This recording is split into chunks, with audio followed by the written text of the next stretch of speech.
আর প্রায় 55 ইয়ার্স এই ক্যাম্পাসে, তো এই জন্য আমি এটা বলছি। মানারাত ইন্টারন্যাশনাল ইউনিভার্সিটির vice chancellor professor doctor Abdur রব বলেছেন, বাংলাদেশের যুবশক্তি এদেশের নৈতিক, জ্ঞান ভিত্তিক এবং ভূ রাজনৈতিক বাস্তবতার এক কেন্দ্রবিন্দু। এই বাস্তবতাকে ফলবান করার জন্য প্রয়োজন এমন এক ডক্ট্রিন যা একদিকে ভবিষ্যতের কাঠামো নির্মাণ করবে, অপরদিকে অতীতের দায় ও আত্মপরিচয়ের সংযোগে রূপান্তর ঘটাবে। শনিবার বিকেলে ঢাকা বিশ্ববিদ্যালয়ের MBA ভবনে ডক্টর আব্দুল্লাহ ফারুক সম্মেলন কক্ষে অনুষ্ঠিত গোল টেবিল বৈঠকে প্রধান অতিথির বক্তব্যে তিনি একথা বলেন। ইসলামিক সিভিক ইন্টেলেকচুয়াল ফোরাম আয়োজিত বাংলাদেশের যুব সম্পদ ও কৌশলগত যুব নেতৃত্বের রূপরেখা শীর্ষক গোল টেবিল বৈঠকে সভাপতিত্ব করেন কবি ও রাষ্ট্রচিন্তক মাওলানা মুসা আল হাফিজ। সেমিনারে পেপার উপস্থাপনা করেন ব্যারিস্টার SM আবিদ রহমান। সভাপতির বক্তব্যে মুসা আল হাফিজ বলেন, যুবক মানে কেবল বয়সের পরিচয় নয়, যুবক মানে শক্তি, স্বপ্ন, দায়িত্ব এবং ত্যাগ। রাষ্ট্র যদি সুযোগ দেয়, সমাজ যদি আস্থা রাখে, আর তরুণ যদি নিজেদের ভেতরে জাগিয়ে তোলে নৈতিকতা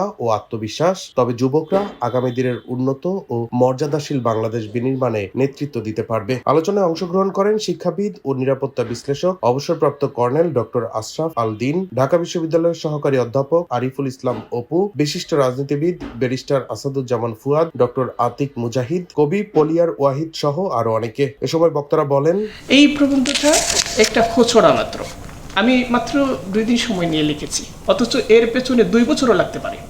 এবং একটা টিমের, বিশেষজ্ঞ টিমের, যে কারণে বিশেষজ্ঞ টিমের 2 বছরও লাগতে পারে, তারপরে সেটা হয়ে উঠতে পারে। এবং আমার ভাই যেটা বললেন যে এটা বইয়ে রূপান্তরিত হওয়ার জরুরত এবং দাবি রাখে, যখন এটা পূর্ণতা পাবে তখন সেটা শুধু বাংলাদেশের জন্য না, বিশ্বের যে কোনো রাষ্ট্রের জন্য সেটা একটা প্রস্তাবনা হয়ে উঠবে। প্রত্যেক ক্লাসের টপার আমাদের সেট আছে।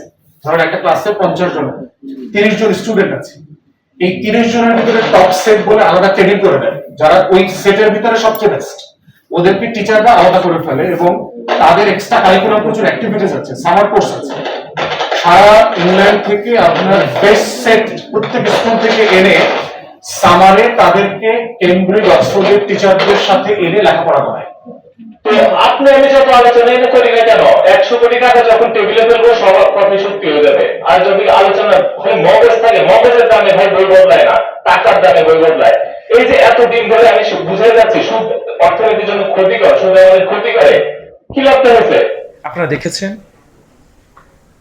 প্রথমত শুনেছেন 1971 থেকে 75-এর কাহিনী। একজন জনপ্রিয় মানুষ বাকশাল করতে গিয়ে একটি রাষ্ট্রের বিশাল যুব সমাজকে নিপীড়ন করেছে, নির্যাতন করেছে, হত্যা চালিয়েছে। অতঃপর বাকশাল ঘটেছে 1975-এর 15 আগস্ট। আমরা আমাদের চিন্তাগুলোকে কাজে বাস্তবায়ন করে আমরা নতুন যে বাংলাদেশের স্বপ্ন দেখছি, নতুন যে নৈতিকতা সম্পন্ন এবং ইসলামিক কালচার বা সততার যে কালচারকে আমরা ডেভেলপ করতে চাচ্ছি, সেটাকে যেন নিয়ে আসতে পারি। ডেস্ক রিপোর্ট, দৈনিক ডেস্টিনি।